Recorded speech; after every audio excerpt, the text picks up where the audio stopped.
Hi guys, welcome back on Cloud Saviors. I hope you all are doing good. So here in this video, we are going to discuss 5 questions from GCP. If you are thinking to go for Google Cloud Practitioner or Google Cloud Engineer Associate or Expert, this video is for you. Just to be noted, this video we are covering a very basics of GCP questions, not so hard and not so intermediate, just a very basics 5 questions. Whenever you have any kind of queries or question, feel free to put in the comment section or you can directly message me on LinkedIn as well. So let's start with our question number one. So you can see your questions on your screen and I'll be just looking there afar away with my screen number third. Okay. Just don't worry. You can see your question on your screen. So question number one, let me just adjust my mic here. Okay. First question we have is what is the primary purpose of Google Cloud Platform Virtual Private Cloud? VPC. You heard about it. Okay. So VPC, I mean the same name what we used to discuss on AWS. And if I talk about virtual network, we call it in Azure. Okay. Here in GCP, we are calling it Virtual Private Cloud VPC. Okay. Option number one, to host websites only. Option number B, to create isolated cloud networks. Option number C, to manage billing accounts.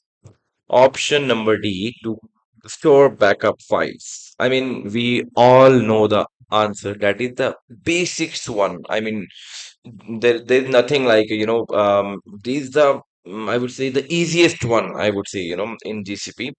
So to host websites, of course, it's a big no. To create isolated cloud networks, yes, that is your answer. Option number C, to manage billing accounts, of course, no. To store backup files, that's a big no. So the answer would be option number B, to create isolated cloud networks. Again, just repeating myself, it's the same thing what we do in Azure as a virtual network. And again, in AWS, we call it VPC, Virtual Private Cloud. It's the same name. Okay. So you can just separate your network, you can isolate your network, and you can create subnets in these particular private network. Okay. So you can put your virtual machine, I mean, any kind of resources, whatever you are creating on your cloud, right? If it's a part of infrastructure as a service, you have to put in some kind of a subnet or virtual network and whatever networking like NSG or whatever you want to use, you can use it on top of like subnets, or I mean you can use firewall as well. You have to create a separate subnet for the firewall. I mean that's a complete different discussion. Let's not go there. Let's just stick to the questions only. Question number two we have is which GCP service is mainly used for object storage? Option number one, Google Compute Engine, Google Kubernetes Engine. Option number C, Google Cloud Storage. Option number D, Cloud Functions. Okay. I mean, we all know the answer. Option number A, Google Compute Engine. Again, we are talking about the compute, and question is asking about the object storage. There is no relation between the question and the option.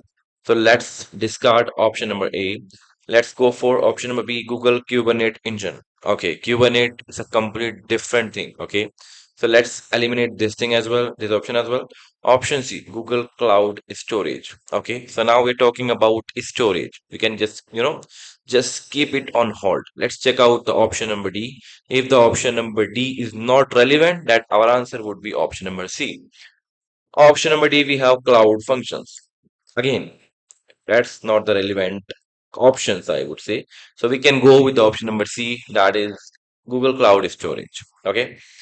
Um, Question number three we have it is which pricing model allows users to save money by committing to long-term using in GCP? I mean, that's again a same question. If you know Azure and AWS, then you can relate. It doesn't matter if you have worked on GCP or not, but it's still like you can relate. There is nothing like so much hard or something like that. It's a very easiest one. So option number one is sport pricing. Option B, sustained use discounts. Option C, committed use discounts. Option D, pay as you go. I mean, you just need to play with the words, like, the same service you can see in AWS on Azure, the same service you will find on GCP with a slightly different name. Maybe a exact name, but yeah, in most of the cases, the slightly different name they are using, but exact, the same services and offering they are offer. I mean, we all know option A is spot pricing. I mean, we know what's the meaning of a spot virtual machine, that whatever unused capacity of data center, they just go and use as a spot instance for the client, for the customers. Okay. So the question is asking like a long term commitment using GCP, like how to save money. The answer would be again, your answer is hidden in your question itself. The option number C would be our answer: committed use discounts. Okay. Now, question number four: what is the main function of Google Kubernetes Engine, GKE? So can you relate like AKS or EKS, or here GKS, Google Kubernetes Engine? It's a kind of a same thing. They are talking about Kubernetes. Like, so some of the part are managed by cloud and some of the part you have to manage. Okay. This thing may be differ from cloud to cloud, like Azure is providing some other offerings, maybe AWS providing some other offerings, and same goes with the GCP as well. Okay. Option number A, managing virtual machines manually. Option number B, running and managing containerized applications. Option number C, providing DNS services, a big no.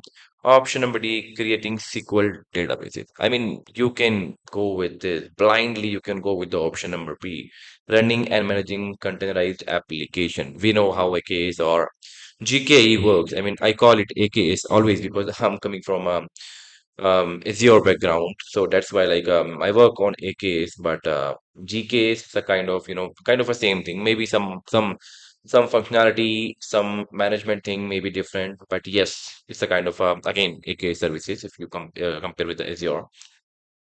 Okay, question number five, and our last question is, which GCP service is serverless and event driven? Option number A, cloud functions. Option number B, compute engine. Option number C, cloud SQL. Option number D, BigQuery. Again, we all know about Azure functions and how it works, and we call it serverless service on Azure. So blindly go with the option number A, that is the cloud functions. Again, the same functionality, and of course with a slightly different name you can see here. So you can eliminate compute engine, you can eliminate cloud SQL, and of course the BigQuery as well. Let's go with the option number A, cloud functions. That's all about with these like five questions. If you have any questions, feel free to put your comments in your like comment section, of course, or you can message me on LinkedIn as well. Any topic that you think I have to cover, or like the question certification, you can always give me suggestion. I'm open to all kind of suggestions. So yes, that's all about today's video. See you in the next video. Keep liking, keep subscribing, and keep commenting. Thank you so much. Bye bye.